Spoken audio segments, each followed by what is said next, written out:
Assalamualaikum warahmatullahi wabarakatuh. Perkenalkan, nama saya Alia Julianti S dengan NIM B1D1241161. Baiklah, di sini saya akan menjelaskan mengenai pengertian hak asasi manusia, ciri-ciri hak asasi manusia, macam-macam hak asasi manusia, dan contoh-contoh menurut Undang-Undang Nomor 39 Tahun 1999. Baiklah, langsung saja saya akan menjelaskan pada pokok pembahasan yang pertama, yaitu pengertian hak asasi manusia. Pengertian hak asasi manusia dalam dunia ini, setiap manusia pasti mempunyai hak-hak dasar dalam kehidupannya, dan hak-hak dasar itu sudah ada setiap manusia itu lahir. Selain itu, hak-hak dasar tersebut sudah diakui secara universal. Hak-hak dasar tersebut dikenal sebagai hak asasi manusia atau HAM. Dengan adanya HAM, maka setiap manusia mempunyai perlindungan secara moral dan hukum, sehingga manusia bisa terlindung dari berbagai macam tindak kekerasan, perampasan, penganiayaan, dan sebagainya. Beberapa ahli juga menyatakan pengertian tentang hak asasi manusia atau HAM. Pengertian HAM menurut beberapa ahli sebagai berikut. Yang pertama, menurut Peter R.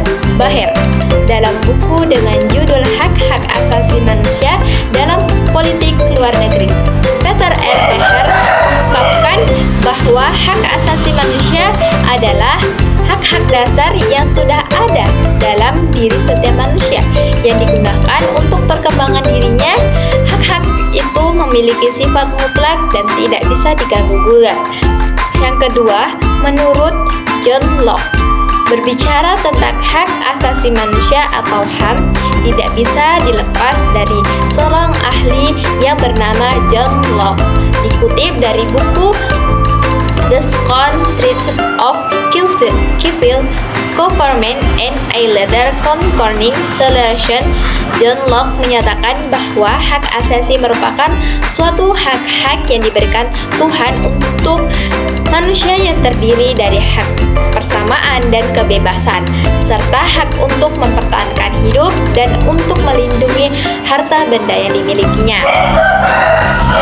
Setelah membahas pengertian hak asasi manusia atau HAM berdasarkan konstitusi dan menurut para ahli, kini kita akan membahas ciri-ciri dari hak asasi manusia atau HAM.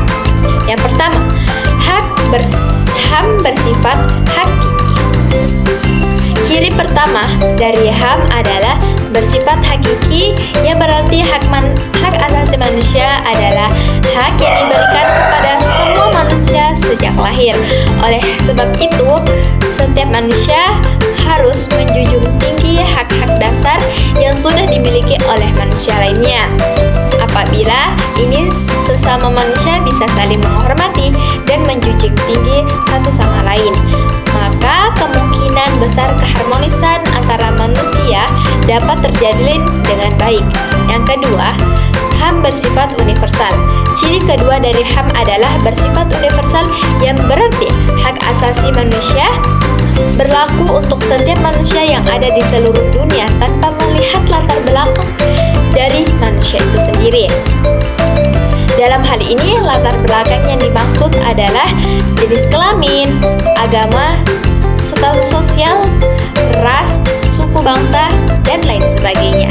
Dengan kata lain, adanya HAM bisa mengurangi terjadinya konflik yang terjadi karena adanya perbedaan. Yang ketiga, HAM bersifat tidak bisa dicabut. Ciri ketiga dari HAM adalah bersifat tidak bisa dicabut. Ciri hak asasi manusia yang satu ini bisa diartikan bahwa hak-hak dasar yang sudah ada dalam diri manusia sejak lahir tidak bisa diserahkan kepada orang lain dan tidak bisa dirampas oleh orang lain. Apabila hak-hak dasar manusia dirampas oleh orang lain, maka sesama manusia sangat mudah bisa terjadi konflik yang bisa membahayakan individu itu sendiri dan lingkungannya. Yang keempat, HAM bersifat tidak bisa dibagi. Ciri keempat dari HAM adalah bersifat tidak bisa dibagi, yang berarti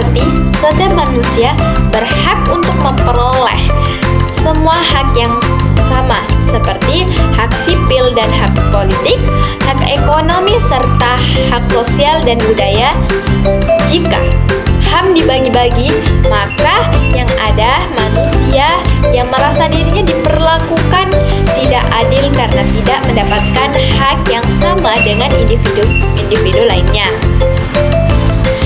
Selanjutnya, kita akan membahas mengenai macam-macam hak asasi manusia dan contoh-contohnya menurut Undang-Undang Nomor 39 Tahun 1999, yaitu yang pertama, hak asasi untuk hidup. Contoh dari hak asasi untuk hidup seperti setiap manusia berhak untuk hidup, setiap manusia berhak untuk mempertahankan hidupnya, dan setiap manusia berhak untuk meningkatkan kesejahteraan hidupnya. Yang kedua, hak asasi berkeluarga dan melanjutkan keturunan. Terdapat beberapa contoh dari hak asasi berkeluarga dan melanjutkan keturunan, yaitu setiap manusia atau individu berhak untuk membangun sebuah keluarga tanpa harus ada tekanan serta berhak untuk memiliki keturunan lewat suatu perkawinan yang sah. Dalam hal ini, perkawinan dinyatakan sah jika calon suami dan calon istri sudah memenuhi ketentuan-ketentuan hukum yang berlaku, baik itu hukum agama atau hukum negara. Yang ketiga, hak mengembangkan diri. Setiap manusia berhak untuk mengembangkan dirinya secara layak. Oleh sebab itu, muncullah hak asasi untuk mengembangkan diri. Adapun contoh, setiap manusia berhak untuk berkomunikasi serta mendapatkan informasi sesuai kebutuhannya. Setiap manusia berhak untuk merasakan manfaat dari pengetahuan, teknologi, seni, dan budaya. Dan hak yang terakhir adalah hak memperoleh keadilan. Setiap manusia berhak untuk mendapatkan keadilan yang sama di mata hukum, sehingga tidak ada diskriminasi terhadap individu atau kelompok tertentu. Hak memperoleh keadilan memiliki beberapa contoh, seperti adanya asas praduga, tidak bersalah atau seorang berhak untuk tidak dinyatakan bersalah jika belum ada keputusan hukum yang sah dari sidang pengadilan. Selain itu, setiap manusia berhak untuk memiliki bantuan hukum saat dimulai suatu penyidikan hingga putusan pengadilan. Itulah 4 macam hak asasi manusia berdasarkan Undang-Undang Nomor 39 Tahun 1999 tentang hak asasi manusia yang dapat kita ketahui dengan mengetahui macam-macam hak asasi manusia. Maka kita akan mudah mengategorikan hak asasi manusia atau HAM tersebut. Jadi, kesimpulannya adalah pada dasarnya hak asasi manusia ini sudah ada sejak sebelum kita lahir, sehingga dapat dikatakan bahwa sejak kecil manusia sudah memiliki hak-hak dasar untuk perkembangan hidupnya. Dengan deklarasi umum hak asasi manusia, maka masyarakat di seluruh dunia sudah semestinya untuk saling menjaga dan menjunjung tinggi hak asasi manusia. Hal ini perlu dilakukan agar sesama manusia dapat menjalin kehidupan yang lebih tenang, damai, dan layak.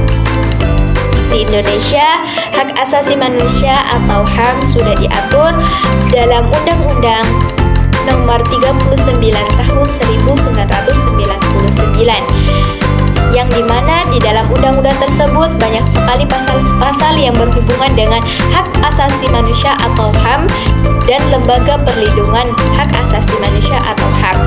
Maka dari itu, sebagai warga negara Indonesia yang baik, kita perlu menjunjung tinggi HAM atau hak asasi manusia. Itulah tadi materi yang dapat saya jelaskan mengenai hak asasi manusia atau HAM. Jika ada salah kata, mohon dimaafkan. Thank you for watching. Bye.